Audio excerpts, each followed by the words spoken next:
free trade, and for peace and stability and respect for international law. This is the main thing.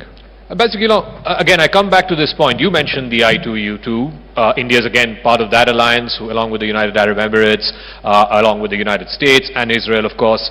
And India is part of the Quad, along with Japan, Australia and the United States.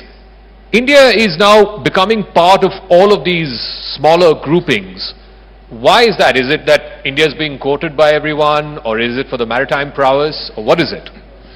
I think in general, everyone that observes what's happening to India in the international arena, you understand that India is becoming a more and more significant power in the world, being now the most populated country in the world, the fifth economy on the way, as was said before, to the third biggest economy.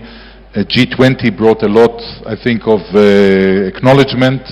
So in general, India, and I think my colleague also alluded to that, is considered a responsible big player in the world today, and people are looking for getting closer to it. I can see how much effort the US is putting to its relation with India. So I think it's quite a natural thing that people would like to have India close. As Israel, I can tell you that for sure we have for quite many years now very, very intimate relations. We want to keep it this way.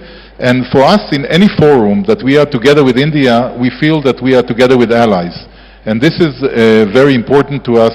Also, people asked me in the past about Israel's position when it comes to permanent membership to India in the Security Council. Security Council, yeah. And I think that also for us it comes very natural. We say, of course, we want our strong partners and responsible players to be in key positions in the world in general. Security Council is another one of them.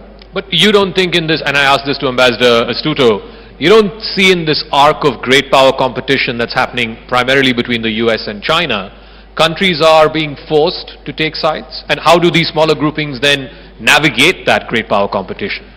So I think the full battle is not there yet. We will see if it will get there, the economic battle that we all the time hear about. So there are here and there incidents, semiconductors and others that we saw.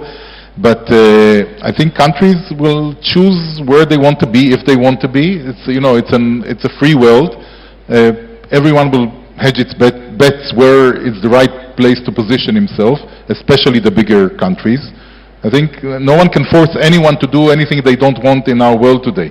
There is, of course, you make the calculation of balance of what you might gain or what you might lose from every tactic you take.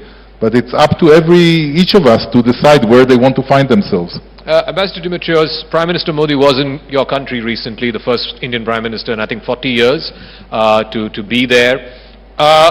There is a sense here in India that Greece is somehow shaping to be India's sort of gateway to the Mediterranean. We have tried through one other big power in that region for a number of years, but because of geopolitical reasons, that hasn't really gone too far. But is Greece now becoming some sort of a gateway, a maritime gateway for India into the Mediterranean and from there towards mainland Europe? I think Greece is becoming, or at least has the potential to become, a gateway in every point of view, not only as regards maritime. Of course, as you know, we have the biggest merchant fleet of the world, is the 1/5, 20% of the international merchant fleet. But this is something that that works like an open spot market. I mean, if you have the money and you buy, let's say, the cargo, you can move your products. It's not that much that, but I think that we have the potential to become the gateway of India to Europe because of our geographical position, because we are, I think, the shortest and the cheapest way as regards transportation cost for Indian producers to move, their products, yes, to Europe, to all parts of Europe, Central Europe, North Europe, South Europe. And also we can become the gateway of India to Europe in another way, that is by Indian investments that they are welcome in Greece, and they can be very, very productive, because I have explained many times